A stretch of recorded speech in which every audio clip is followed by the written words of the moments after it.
امریکی صدر Donald Trump نے کہا ہے کہ واشنگٹن فائرنگ کا ملزم انتہا پسند عیسائی تھا اور پھر عیسائیت کا مخالف بھی بن گیا تھا۔ وہ کافی بیمار ذہنیت کا آدمی تھا، اس کے خاندان نے پولیس سے بھی شکایت کی تھی۔ امریکی صدر نے یہ بھی کہا کہ امریکہ میں سیاسی تشدد پہلے سے زیادہ نہیں بڑھا، البتہ ڈیموکریٹس رہنما اشتعال انگیز زبان استعمال کر رہے ہیں، ان کی نفرت انگیز گفتگو ملک کے لیے زیادہ خطرناک ہے۔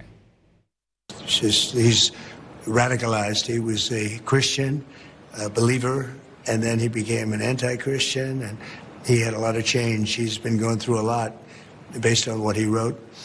His brother complained about him and I think reported him to the police, and his sister likewise complained about him. His family was very concerned.